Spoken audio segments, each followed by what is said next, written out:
My first year in sales, where I went from never having done it before to number one in the country, I sold more in my first 5 months than anybody else had sold in a full year. And I went zero to hero, and man, I've never had a year as fun as that year. The CEO would bump into me in the hall and say, "Hey Mike, how much money are you going to make this year? Let's go to lunch and talk about it. I want to come along with you on the next one you close." The senior executives would be begging me to ride along so they could watch me close, right? But that was the greatest year of my life. Financially, emotionally, everything. It was transformational.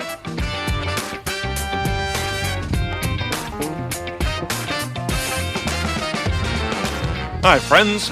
Welcome to the Sales Enablement Podcast. I'm your host, Andy Paul. Now, that was Mike Bosworth. Mike is one of the true legends in the sales profession. He's the author and the creator of Solution Selling and the creator and co-author of Customer-Centric Selling. And I enjoy it every time Mike comes on the show because I learned something new, and today's no exception. In today's conversation, Mike and I talk about what Mike is seeing as a growing problem in sales. It's what he calls discovery resistance. And discovery resistance is resistance to being questioned or interrogated.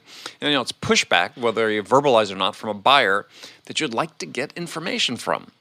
Now, discovery resistance originates with those buyers who have come away from previous encounters with salespeople feeling coerced or pressured or manipulated or just flat out pushed into doing something they did not want to do. So this is critical for individual contributors to understand, as well as for sales leaders. So Mike and I dive into two key traits that top sellers have that help them avoid this discovery resistance. And we'll also dig into the primary reason for missed sales goals in 1995 and come to understand why it's the same reason as in 2021, which is not very comforting. It has to do with why sellers try to sell before they truly understand the buyer's problem. So all this and much, much more. But before we get to Mike, I want to remind you to subscribe to this podcast wherever you listen to it. And if you subscribe, we'd certainly appreciate it if you could also give us your feedback about how we're doing with a review. So thank you. All right, let's jump into it. Mike, welcome back to the show. It's always a pleasure, Andy, to hang out with you. There are very few people in the world that I see things as clearly with as you. Oh, thank you. Likewise. Yeah. Well, we're going to talk about a recent article you've written about discovery resistance, which, is the topic I bring up a lot because, salespeople have this idea that just because they ask somebody a question, that somebody's going to answer it. Right. And they're under no obligation to answer the question. Well, I think the basic root problem, because if you think about it, if you go to a doctor for the first time as a patient, you don't have any discovery resistance. They start asking you diagnostic questions, and after a couple of minutes, you say, "Wow, she's pretty smart." But you had no resistance to answering her questions. If you went in for a consultation for an IP lawyer, he'd be asking you questions from the first 10 seconds. You'd be fine with it. But if it's a salesperson, salespeople come, I kind of call it original sin. It's the slime they carry of all the shitty experiences you and everybody else have had with salespeople over their whole life. Yeah, well, I mean that concept of original sin is, with regards to sales, is an interesting one because, being salesy in a negative way that people perceive it, I don't believe that's innate behavior. I think that's learned behavior. It's learned behavior, and there's such a succession of high pressure. I mean, God, when I was a young salesperson at Xerox, close early, close often, it was just such a high pressure thing they taught us. They taught us to close early, close often, and ask directed questions and control. And, the whole sales training industry of 30, 40 years ago was ruining the buyer experience, in my opinion. Well, but do you think it's any better today? I mean, my belief and my experience is that it really hasn't changed substantially since when you were originally trained or I was originally trained. I know, but I think today, finally figuring out a way to deal with it, I have a market opportunity. Well, we're going to get into that, but Yeah. I get back to sort of the first point I made was just that, yeah, you don't have an obligation as a buyer. A buyer has no obligation to answer your question. So, and you talk about this in the article, is there's certain sort of preconditions that have to be met. But one is, yeah, you do come in at sort of a disadvantage because people come up as you enter a sales conversation. Vast majority of people have their defenses up. Well, if we're out in a retail store and they come up and say, "Can I help you?" 99% you say, "No, I'm just looking. I'm browsing. I'm good." Right. That's discovery resistance. Yeah, well, it's also persuasion resistance, right? Because the assumption is that if they acknowledge it, that somebody's going to try to persuade them to do something and pressure them to do something that they don't really want to do. And it's really on the Daniel Pink book, To Sell is Human. Did you see that word cloud he put up? Right. The number one thing is pressure. Pushy and pressure. People, it's synonymous. And when we used to do all those solution selling classes, we had a faux pas list of words and phrases that if you're in sales, you should eliminate. And right. the phrase "like you," Andy, we worked with other people just like you. Just like you, yes. Or we worked with organizations just like yours, and we know we have our solution will da for you. And boy, it's over as soon as they start reminding their current potential buyer, their suspect, of all the asshole salespeople she's dealt with in her whole life. It's over. Well, and that particular phrase is interesting because you see that now trained in the sellers saying, well, when you say that, that's a form of social proof, that the buyer's not alone. There are other people just like them that you've worked with. And I'm with you. I sort of always see that as a trigger, as like, oh yeah, here's a line. Well, it's because Xerox, PSS, and power-based selling, and Sandler, and all these training companies have been teaching people to use that phrase. And at one time, when it first came out, it probably didn't alienate that many people. But now it's such common sales vocabulary that even if it's sincere, it's such a turnoff to people. Right. Well, let me ask you a question, because we've gone down this path about what we call salesy behavior, and I always like to say, what's the one question a customer will never ask you, and that's, could you be more salesy? Right. We train people to be salesy generally in sales, and it's like these behaviors that buyers don't like. It's like we're at a management level, we're continuing to sanction them. And it's like, why do we do that? We know they don't work. I think it all comes from management's need to be in control. They need to have control over their visibility to their revenue stream. And so they want their salespeople to control these prospects and make sure they get them closed by the end of the quarter. And all that pressure starts coming down, causing the frontline salespeople to be even bigger assholes than they would have been without that pressure. Well, and I think there's a lot to that, right? All the crap flows downhill, and at the end of the day, somebody says, well, under this much pressure, this is the way I'm going to behave. Yeah. So is there a cure for that, though? Well, the cure that I'm prescribing these days is pure curiosity and pure envy. And so if I'm on an pure, airplane as P-E-R. P-E-E-R. Yeah, pure. Okay. Pure. So if I'm on an airplane with you and sitting next to you and I say, Andy, what do you do? And you say, I'm a podcaster. And I say, oh, can I share a quick story with you about another podcaster I've been working with? What are you going to say? 99% of people say sure, because in 10 seconds, we're asking them if they're curious about one of their peers. And in the B2B buying world, the pure curiosity is real high. When these salespeople are out selling big ticket, intangible, conceptual, hard to explain. In other words, Right.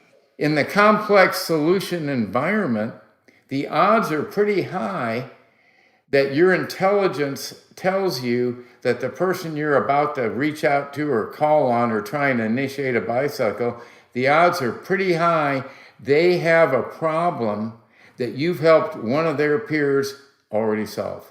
Mm-hmm.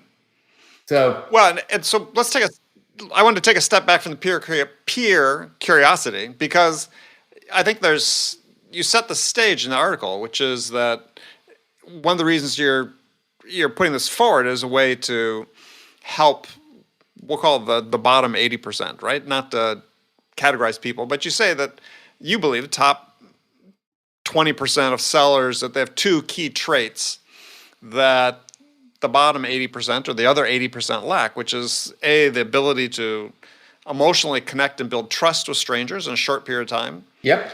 And the intuitive ability not to just fall into salesy mode until the buyer is, sort of demonstrated that they're open to it. Right. The intuition to facilitate the buyer's buying cycle instead of imposing their sales cycle onto them. And if you look at most salespeople, they're imposing the corporate sales model onto their suspects, their potential buyers. But it's, first we're going to do this, and then we're going to do this. And by the way, you're the person who's going to make the decision? And, what's all that control. How much money do you have? Yeah, well, but again, that gets back to training, right? Because this is the way we train people, is that what their job is. We tell sellers, basically, your job is to persuade somebody to buy your product. Right. And that's not really what the buyer's looking to do. The buyer's looking to make a decision about how to improve their business. But even if you think at a retail level, maybe it's genes, but all my brothers are in sales. I guess my mom died early, and I taught them all the business. And one of my brother's daughter, when she was 18, she got a retail sales job at a men's clothing store. Mm-hmm. And, she was instructed, well, when somebody comes in, go up to them and bat your eyelashes and ask them what they're looking for and ask them if you can help. She quickly realized that there was way too much discovery resistance, if you will, for that. And her intuition taught her a little trick. And within the first month, she was the number one sales rep in this men's store. She'd wait. If you came in, she'd wait until you went over to the Tommy Bahama rack, because you're a middle-aged guy with a big gut. And you want your shirts to hang out, yeah. And then, you're right. I mean, Tommy Bahama really helped the middle-aged fat man a lot, because those shirts just hang down straight, right? Right. So anyway, she waits until he takes one Tommy Bahama shirt off the rack, and then she kind of eases over and says, my dad's got that shirt in yellow, and it's his favorite shirt. Wow. Done. Now, she did this intuitively. They didn't teach her to do that. Right. But boom, she with that little intro, she was eliminating retail discovery resistance. Mm-hmm. Well, yeah. No, first of all, I think it's genius on her part. I started off selling women's shoes in high school and at JCPenney, and I didn't come up with anything nearly as smart as that. God, I would have loved a chance to try that, Andy. Now you're my idol. That you were, as a young man, you got to sell women's shoes. Oh my God, I don't know if I could have stood it. Well, I basically did just what people asked me to do, pretty much at that point, right? I mean, I went through this period thinking that early on, I've been sort of trained as, guide them to a decision, guide the buyer to a decision. And I found actually I was more successful if I was just doing it. They came in with their minds made up by and large. So you learned early on to be a buying facilitator, to help them buy. Because people love to buy shoes. I love to buy shoes. And if you love to buy shoes and you go into a store that's got pretty good inventory, like Nordstrom Shoe Department, I used to go nuts in, and then a salesperson would come up, usually a cute female, who try and say, what are you thinking about? What's your shoe inventory right now? Are there any gaps? But they help me buy. Yeah. No, I yeah, I was marginally helpful as a 16-year-old helping women buy shoes, but it's mostly winter boots actually, as in Wisconsin. So okay, well, yeah, all right. everybody had to come in with their boots. My esteem went down a little bit on that, but okay. Yeah, but okay, I'll suffer that. So I was thinking high heels initially. no, it's just Madison, Wisconsin is I was filling in, during winter months or extra holiday salespeople and salesperson, and my first day on the job was a huge snowstorm outside, and literally, seemed like every woman in a 35 square mile radius of the store showed up to buy their winter boots for the season, and I learned really quickly is facilitate and help them narrow in. And boy, if you can help them pick something in 30 seconds for something like that, they're on it, right? Yeah, well, the interesting thing I learned is that people, I had no idea this at the time, is your shoe size varies sort of on the type of shoe you're trying to wear, and so I'd measure people and say, well, you're a 6.5, and they say, no, in a boots I'm an 8. Well, it says 6.5, and it took me a few times to sort of get over the fact that okay, I wasn't doing a bad job by not insisting to buy a 6.5. Or you go to the back room and you bring a 6.5 and an 8 out. Well, yeah. And help them discover, that 8's too big.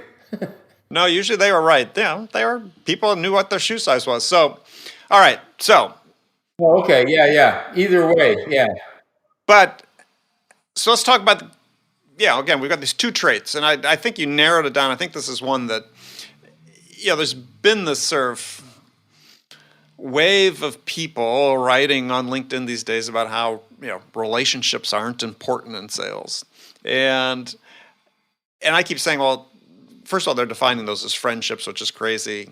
Try to set people straight and say, no, we're really talking about the ability to connect with another human being and build trust. And I love the way you separate that out as a trait of top sellers, because I absolutely believe it is. It's just the ability to connect with another human being and build trust in a relatively short time is what sets consistently good sellers apart from the rest.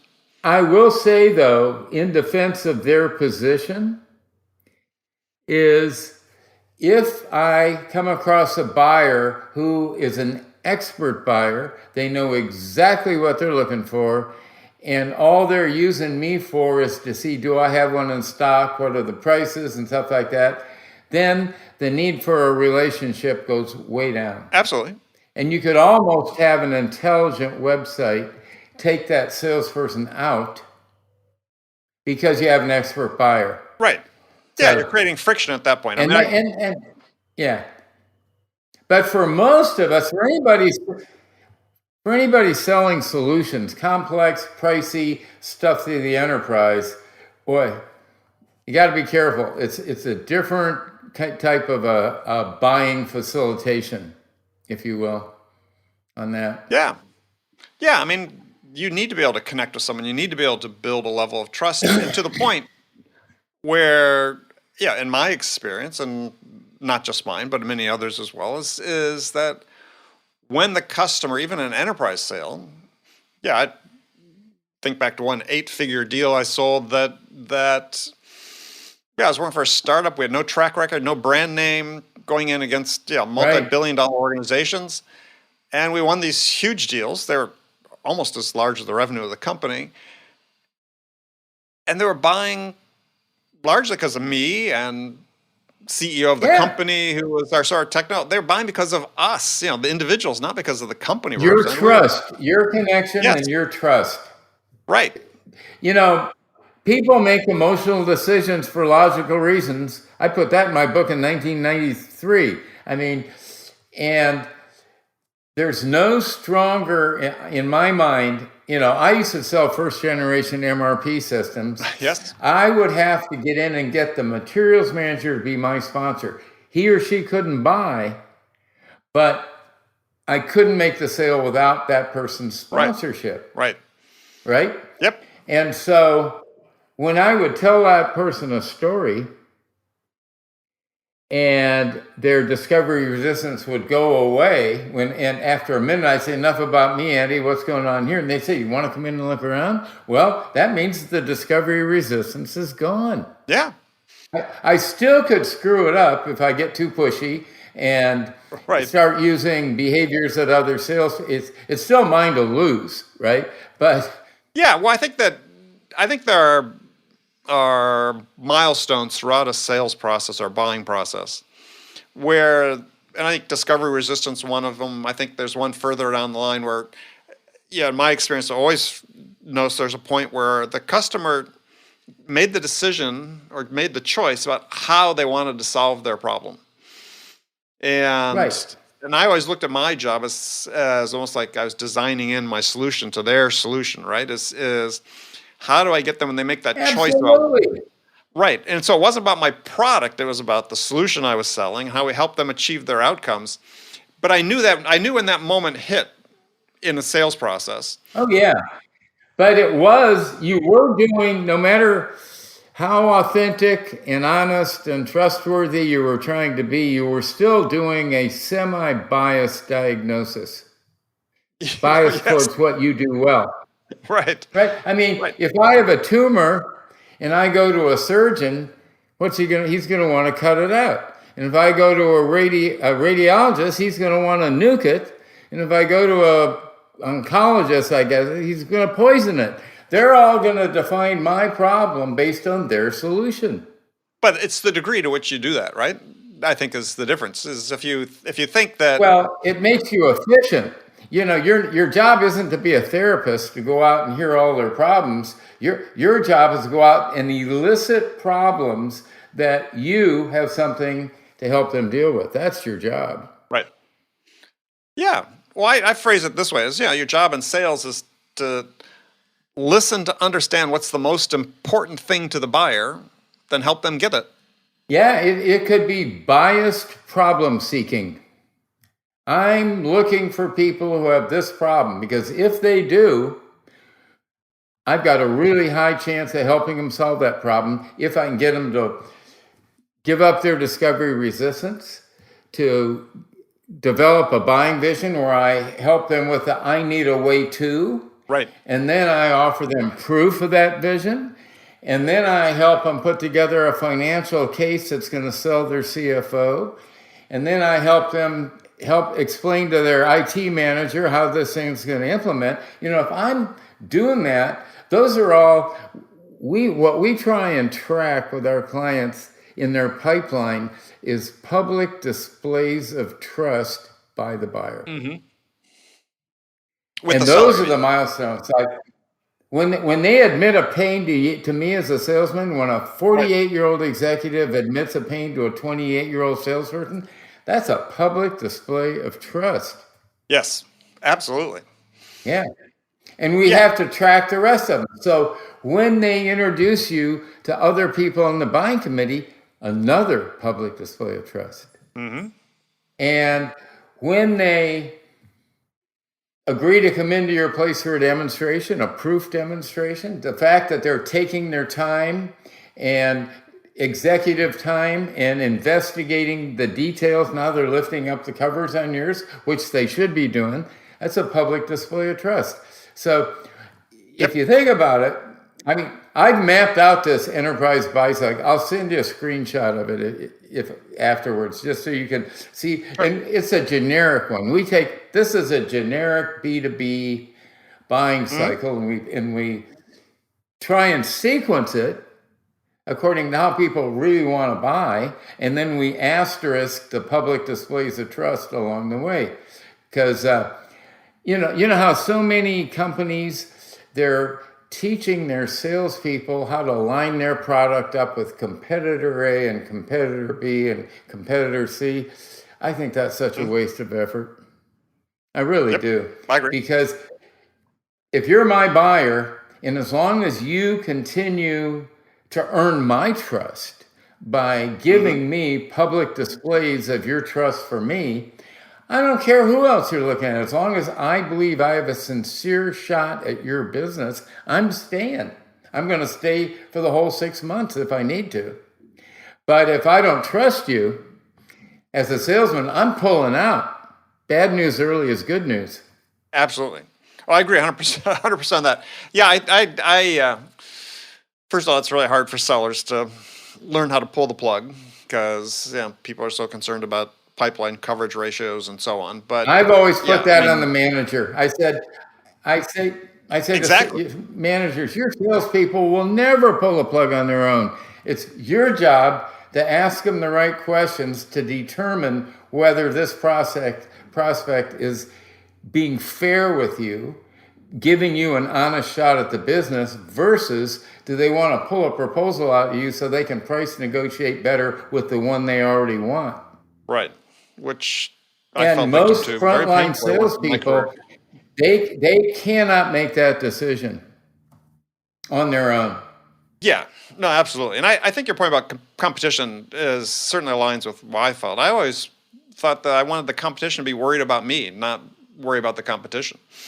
So yeah, I focused on just the things that you talked about. Is how can I earn these public displays of trust early on? And I do that through giving the buyer something of value that's helping them make progress in their buying process. Yeah. And I set the pace. It didn't matter as small companies selling it. Well, I like to think that I'm nudging my buyer along, and as long as I stay in harmony with her, and I kind of know after she is curious enough to listen to a story, I'm going to say, enough about me, tell me about you. And she's going to do one of two things. She's either going to say, what do you want to know, with her arms folded? Or she's going to open up, start talking freely. Well, if her arms are folded, guess what? The discovery resistance is still there. Still there, absolutely. It's right there after a minute. After a minute. Well, but what will still happen in that environment, though, especially if a seller comes in with a scripted list of questions, you might get answers to those questions, but you're not any closer to understanding the buyer than you were before you started. Even if you get the answers, you're right, because you don't know how to process that. The other thing that big companies are wrestling with complex solutions is the time from data hire to solution expertise for new salespeople.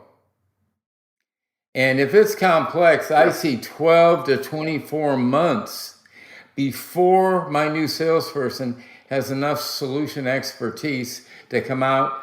It's just like the surgeon and knowing what they're good at. They need to know what they're good at. They need to know what problems they are really good at helping solve. And that doesn't come right away. Well, and it comes at different points in time for every individual. And what you see, though, with onboarding programs these days is that everybody's sort of fit into this mold, right? We've got a 90-day onboarding program, and, you're expected to be up to speed after 90 days. And to your point, if you're selling a product with any degree of complexity, that's just not going to happen. And to make it even worse, your first 90 days is spent mostly with product marketing, where they're pounding all the features, the 100,000 features of the product into your brain, which is going to ruin your buyer's experience, because you're going to go out there and the only thing you're going to be able to know how to do is say, Andy, can I show you a demo of our solution? That's it, because they're just teaching them to demo. Yeah, not to problem solve. That's for sure. No. And if I show you 100 features and you say to yourself, well, of those 100 features Mike just showed me, I can only see myself using 13 of them. If you stay that long with me, you're pretty much not going to want to pay my full retail. You're only going to want to pay for the 13% of what I showed you that you need. You're causing future price objections. I mean, the real problem today is enterprises aren't investing in training, as you know. They're hiring people and throwing them out there and sink or swim. And how do we change that? Because, I've had this conversation with a number of people, and it seems like, the most senior levels of a corporation have sort of just decided sales, it's good enough. right? Yeah, the way we're doing it's good enough. Well, and what was their adult education into selling? If you're a CFO or a VP of manufacturing or VP of engineering of a company, you obviously didn't start your career in sales, but now you're a C-level executive. So how did you learn about sales, and who did you learn about sales from? And it's only going to be the salespeople your company has hired and the ones that your VP of sales has hired. That's going to be your paradigm of selling. Right. And Not going to be good in many cases. Not going to be good in many cases. no, I think that's sort of the bigger topic is companies seem reluctant to invest in true sales transformation. And we have this whole thing about we've got our specialized sales roles and quote unquote modern selling, but the fact is that modern selling is the same old selling, just with a layer of technology thrown on top. So well, and what it is, it's not an academic subject, sales. It's a skill. And 4,000 colleges and universities in the United States, only 200 of them have more than 2 courses in selling. So and it's 50%. If you graduate with a bachelor's degree today, it's 50% in the next 20 years you'll have a stint in sales. Well, yeah. So the colleges and universities aren't preparing these young people to take smart selling roles where they can. I do a lot of guest speaking at colleges and universities, and I was up at UMD, Minnesota, and most of these kids are just like me at Cal Poly. They're paying their own way through school. They're working a job. Right. They're sleeping at home. They're not living in dorms. Right. And I say to these people, how many of you would like to be able to make some serious money in your 20s? And they all raise their hands. But I said, all right, who in your whole life so far have you ever known made serious money in their 20s? Doctors don't make serious money until they're in their 30s. Right? Lawyers don't make serious money until they're in their 30s. The only people I've seen, in my experience, who make serious money in their 20s are big ticket enterprise salespeople. And then I tell a story about how I was a keynote at Salesforce a few years ago, and they would announce their top money winner from the previous year. That year, their number one Salesforce rep made $4 million. I love that a company will pay a salesperson that much, because most won't. IBM, that's why Ross Perot left IBM. Yep. He maxed out on January 30th. Yeah. No, I remember, when I was in Apple, in the sort of early days of Apple, we had a sales guy that they came present him a check for several $100,000. He's selling apples into the education community. And we celebrated it, right? Because it was like, it wasn't the CFO thinking, how do we change this so we never have to do that again? Computer services, we had a bell. Yeah. You wanted people to make those big. We had a nautical bell, and anytime anybody closed a deal, the sales rep would go in and ring the bell, and everybody in the building would come over and congratulate him. Yeah. That's the culture I grew up in. It was fabulous. Yeah, and we don't really. Some companies do a good job with that, but too often it's sort of interchangeable cogs in a sales process, and I think part of it is, again, was that we've structured people's understanding what sales is in such a way that we encourage those types of salesy behaviors, and I think we changed the perspective, as you said. We're perpetuating the reputation. Yeah. I mean, I sort of look at it like from a management standpoint. If you're a manager, and we look at the number of percent of reps that make quota, which is relatively low. Anywhere 40 to 50% we hear from reports every year. And I sort of draw the analogy to, like, if you were a manager of a manufacturing plant that was manufacturing a product and you're only putting out a product that only worked 40 to 50% of the time, you wouldn't last long in that job. Yeah. Yet we tolerate that on the part of sales management. Well, the VP of sales is over the years. If you think about most vice presidents of sales were top 20% intuitive territory salespeople, and the reason they got promoted is they sold more than anybody else.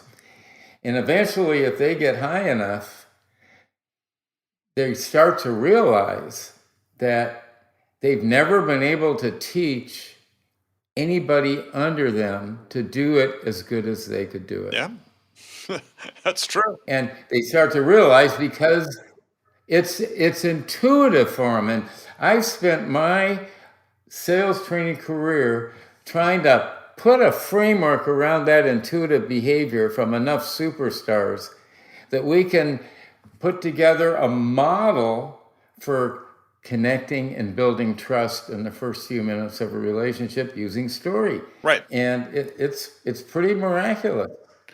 Well, and if that part doesn't go well, none of the rest of it does. And this is again something I've been trying to impress upon people is this idea of connecting with another human being is that if you can't master that basic skill, if you can't establish that connection, build some rapport. Again, you're not becoming friends, you're just building a basic human connection with somebody that leads to credibility and trust. Starts in that first moment. And it doesn't necessarily be with an SDR call. If you as an AE who's actually doing the selling, the first time you interact with that potential buyer, if you think it's not important, it's everything. It's huge. But here's the other thing we learned in the complex world is that our engineers had terrible people skills, right? But they were really competent. Yes. So our engineers, initially, they had no connection. But after they solved problem after problem after problem after problem, pretty soon the customers love them, but they never could have been in sales because it took them 4 months to connect and build build trust. Sure. I mean, it could, but I brought lots of engineers into sales over my career at tech companies, and none of them wanted to because they thought, I can't sell anything. And my proposition to them was, well, yeah, you're not trying to sell anything. We're just trying to solve problems. And this is what you do for a living as an engineer. You find a problem, you solve it. Then we're just doing that for customers. Oh, well, I can do that. Okay, well, that's all we need to do. Yeah. Yeah, that's kind of the paradigm shift, especially for engineer sales forces. Because, a lot of these high-tech products, a majority of their salespeople are engineers, trained engineers. So I had an audience, those guys once. They were all engineer salespeople, chemical engineers. And I said, how many of you had a mother that had a vision for you, her child, that you would grow up and have a career in sales? No hands went up. No. And then they started talking about how hard it was to tell their parents that after their parents invested in this 4-year engineering degree in electrical engineering, that their son's going to be a salesman. Oh, it's excruciating. Yeah, I didn't have quite that, but similar response. I was an engineer, but I was the first one in my family to be in sales. I mean, no one really envisioned that was going to be there. But did your mother encourage you? Did your mother say when you were 8 years old, Andy, when you grow up, you're going to be a great salesman? No, they were just focused on me getting through school. Yeah. But I certainly. Well, in my family, my asshole father was a salesman, so none of us wanted to be salespeople. Yeah, no, mine was a quality control expert, a chemist by training, quality control person. I mean, it's. I think part of what we still struggle with in sales is that sellers think that they're taking on this persona when they become a salesperson that is partly trained in and partly reinforced. And I sort of rebelled against it right up front in my career. I went to my first sales training class for Burroughs, which is a big company like Xerox at the time. And I remember sitting in the sales training thinking, well, I can't act this way. That was the first thing. And the second question, I was like, what human being acts this way?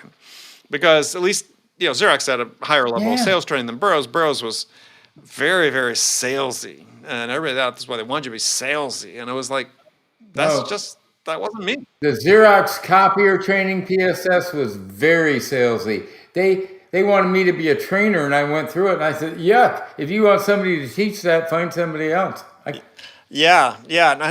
And so I made this determination, early in my career is that, well, I wanted to sell. I thought it was going to be fun. I liked this idea. We were, sort of the leading edge of the tech revolution, and we were selling interesting products. I want to be part of it, but I wasn't going to do it that way. And so I sort of found that, people, and I presume you were the same way, is the people I know that had extended careers in sales and were always at sort of the cutting edge, did it in a way that aligned with their own values as a human being. Absolutely. But boy, I tell you, spending a little time with Neil Rackham when he was doing the research for Xerox really helped me start to think about how to codify behavior in a way that any engineer, any teacher, any human being could learn to do to connect. Mm-hmm. Well, I think yes. I don't think it has to be purely intuitive. I think it could be learned. And we just have to do a better job of training people on this. Well, the beautiful thing is if the top 20% who do it or already sells great, if they could learn to do it consciously instead of unconsciously, their quality of life would go up immeasurably. They could probably work half as many hours, make more money because they'd be so much better. Yeah. Doing it on purpose than just winging it. Right.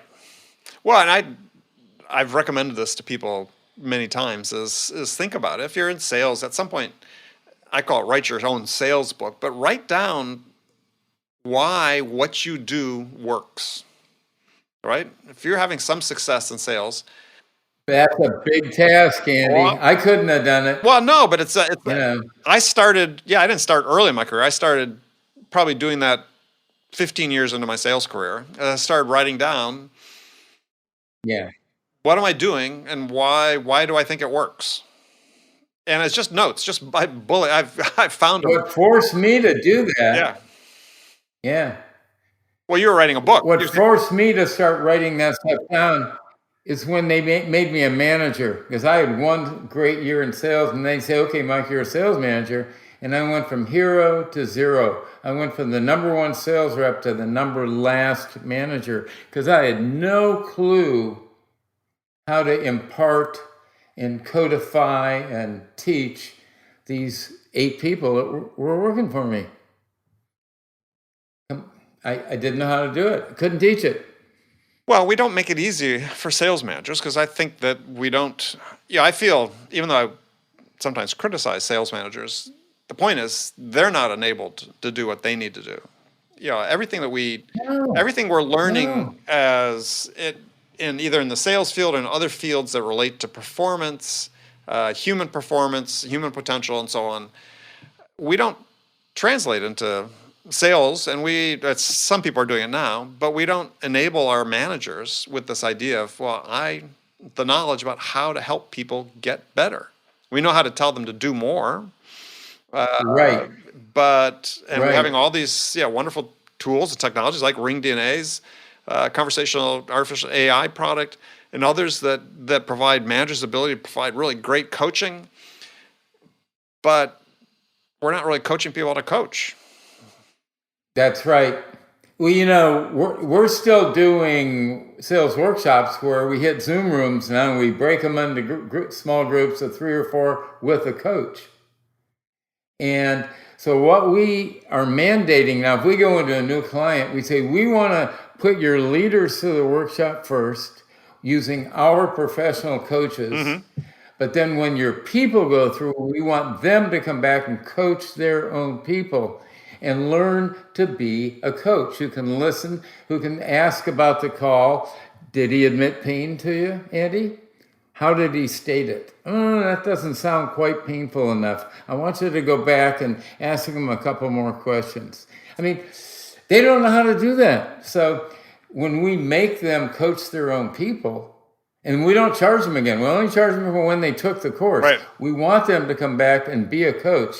And No, nobody's ever taught them that in their whole career. Maybe they might be 45 years old and a sales manager. Sure. Nobody's ever taught them how to do that. No, I had a guest on my show last year who wrote a book about managers. He's a columnist in Inc. magazine, and he had a statistic in his book, research he had done, that the average age that someone first receives management training was 49 years old. Think about that. 49 years old. That's horrible. Yeah, and this is I was getting it at 31. Yeah. Well, I mean, I got my first management training at Burroughs when I was 24, 25, but it was like useless. I mean, I literally can't remember a thing from that. Yeah, right. I use this example a lot, is that if we're spending, the number I've read is like $20 billion a year in sales training in the United States, of which I presume almost all of it goes to training individual contributors.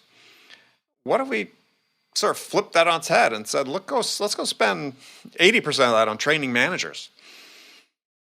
I mean, I think we'd have much better outcomes because managers have the biggest impact on the individual contributors. I was talking to a guy recently about what's the hiring model for the big ticket, Salesforce.com type salesperson. And he says it's finally starting to shift and become somebody softer than the, type A, close, I'm going to bring in the deals. And then it slipped out. It said, those guys are going to make great CEOs. But because they're going to be drivers and they're going to drive their organization. But if I could choose the profession I hired out of, I think I would pick teachers. People who went into teaching and now they're, in America, somebody in their family has a medical issue. They don't have insurance. They have to go out and make some more money. There's some.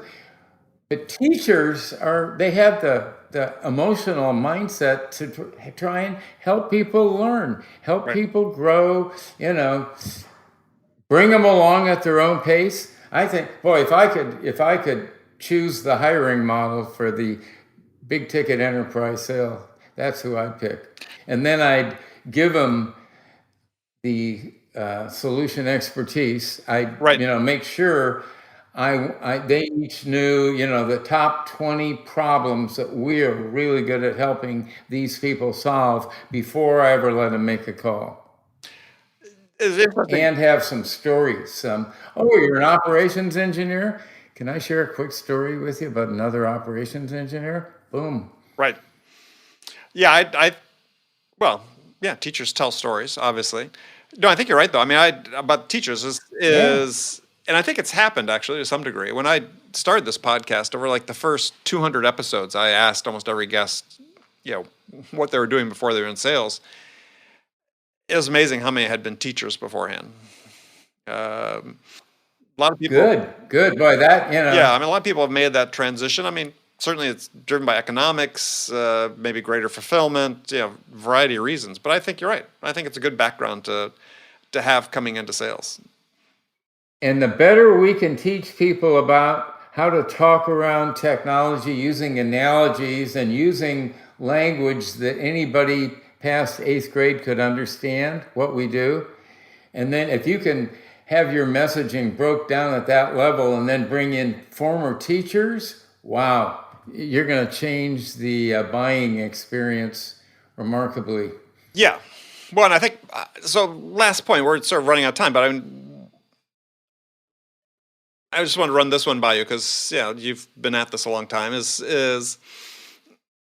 this whole idea we talk about modern sales, and I sort of get tired of people talking about it because, if you go look at the sales stages of almost any company these days, the same sales stages they used to train you, 50 years ago, right? So that's nothing new. Is why haven't we shifted to looking at the stages at the buyer's stages, right? I mean, Gartner's done some research about jobs buyers do in the midst of a complex enterprise sale. Very clear-cut, well-delineated.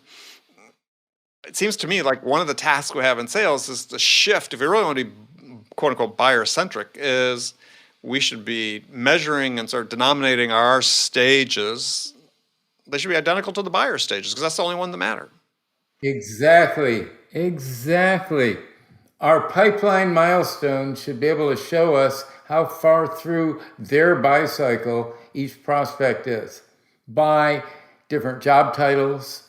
This guy's got a vision, hasn't had proof yet. This guy's ready to sign tomorrow. You've got different people, and you have to be able to see where they are in their buy cycle, read it, and then kind of bring them the next bite. Right. Well, in the Gartner study, and this is example of using is, so they buyer enablement, this is 2018, I think, came out, is the first job buyer gets done is they define their problem.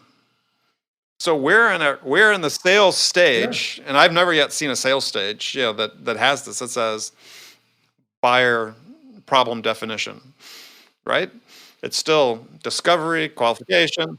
I'm going to send you a couple of screenshots. Yeah, I mean, I'm sure you've done some of that, but in general, it's like, I think until we, as a profession, especially in B2B and enterprise, until we shift to look at the world only through the buyer's eyes, right? If the buyer hasn't solved their problem yet, it doesn't matter if you think your time ready to give a presentation. It's not going to work for them because you haven't understood what it is.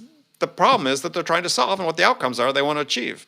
And you referenced this in your article on discovery resistance, is we're trying to sell prematurely. That's the biggest problem I see in sellers is we make these assumptions about our buyers. Yeah, we know their personas, we know what they might be interested in, and we make assumptions about them. And so we jump into a selling mode before we understand what problem, before we really help the buyer understand the problem they're trying to solve. Right. You know what I call that, right? No. Premature elaboration. Premature elaboration. Yeah. It feels great to the salesman, but it doesn't always meet the needs of the buyer. Yeah, and it is the big, it is a major hurdle, because if you get into that mode, then what the buyer senses, back to the point we started with, the buyer starts resisting, right? Yeah. If you're pitching me, before you understand what my problem is, well, I'm going to resist that. And if you start that resistance mode early on, you severely diminish your chances of winning the business. I know. And let's say I go out and mess it up with you as my prospect. When I go back to the office, I still need to convince my boss that you and I have something going, or he's going to tell me to leave you alone and go on to somebody else. And so the lack of ability to really debrief in 30 seconds a sales call. What's the pain? What's his job title? How curious is he? What did he react to? And put it on my voicemail. I got sales managers now saying, I want you to leave me a 30-second voice message after any call that you want, before you put it in the CRM system. I want to know job title, pain, any vision so far, desire for proof. Have you put it in an email back to him yet? Answer those questions. You'll never hear from me. You just leave me a 30-second voicemail. I will be off your ass. But if you aren't giving me good answer to those questions, I'm going to be on your ass. Yeah, I might add one or two to that, but I like that. Oh, no. But it's the whole idea of trying to more closely control the human behavior of our employees. We want them to behave in a way that maybe they didn't learn to behave that way growing up with mom and dad. And so now, we're trying to teach new behavior. Well, yeah, and that's absolutely right? I think that without a whole nother hour we could spend on this topic, which is that, yes, we make assumptions that sellers, that people we hire coming into sales, possess the basic human skills required to succeed in sales. And so what we do is we just train them to be sellers, and we really forget the fact that we should train them how to be humans first. Well, if you say, what percentage of your training budget is devoted to human behavioral training? Most people are going to give you a big zero. Yeah, absolutely. Zero. Yeah, no, I agree. I think Yeah. it's a big gap that's there. I talked to a company yesterday Huge that gap. actually does some of that. They have a curriculum they run people through, sort of a 3-week thing before sales training, but they were the first one I'd ever heard of. Yeah. Too many big companies are just living with mediocrity, Andy, day after day, quarter after quarter, year after year. Unfortunately, I think that's the case, and I guess that keeps us employed, trying to encourage them to change. Yeah. But it really is sad for people to kind of give up on growth and give up on excitement and give up on figuring out new ways to be better at whatever they do, where they're just putting in their time and collecting their money. Big difference. Yeah, no, I agree. I mean, I always speak for myself, but I mean, yeah, I mean, sales as a career has given me so much more than I could ever have imagined, right? In terms of not just financial rewards, but people I've met, the things I've learned, the places I've traveled, the companies I've seen, and it's just, yeah. But you have to be willing to put in the But if you think about it, effort. my first year in sales, where I went from never having done it before to number one in the country, I sold more in my first 5 months than anybody else had sold in a full year. And I went 0 to hero. And man, I've never had a year as fun as that year. The CEO would bump into me in the hall and say, "Hey, Mike, how much money are you going to make this year? Let's go to lunch and talk about it. I want to come along with you on the next one you close." The senior executives would be begging me to ride along so they could watch me close, right? But that was the greatest year of my life. Financially, emotionally, everything. It was transformational. Yeah, mine didn't happen quite that quickly, but yeah, my second year was good. But first year, see, Well, my second year, I went back to 0 because they made me a manager. I had 2 years before I got promoted into management. My second year was good, but yeah, first year was a lot of getting on my own way initially. And then once I learned how to do that, then it got better. Yeah, my first year as a manager was a disaster, but I am a process-oriented guy. And my second year, I ended up managing the branch of the year at Xerox Computer Services. So I did figure out how to put some process to it. Yeah. Yeah. Well, again, that's part of what makes it fun. And I think that It's fun. I think the fun. I'd rather be out helping people solve big Exactly. problems by helping them make money and save money than by keeping them out of trouble as their litigator. Ugh. Can you imagine being a lawyer, having to fight for a living? Yuck. Yuck. Yeah. Well, one of my best friends, is attorney, and yeah, he thought he was going to be a litigator until just that. He said, "I don't want to do this every day." But some people, it's like sales. It's not made for everybody. Yeah. So, Yeah. all right, Mike, we've run out of time, but it's a pleasure to talk with you as always. So Always fun, Andy. if people want to connect with you, best way to do that? LinkedIn. Mike Bosworth on LinkedIn. Easy peasy. Yep. Yeah. And yeah, you're just enjoying life up in the Puget Sound, growing your vegetables. It's all good. It's all good. good. Sounds great. Well, I look forward, maybe as we start traveling more, maybe we'll get a chance to come up to Seattle. That'd be fun. Oh, I'd love to show you around if you got up here. Yeah. And I've got walking sticks, so I can get out and about a little bit and show you around. Sounds great. All right, Mike, thank you very much. All right. Thank you.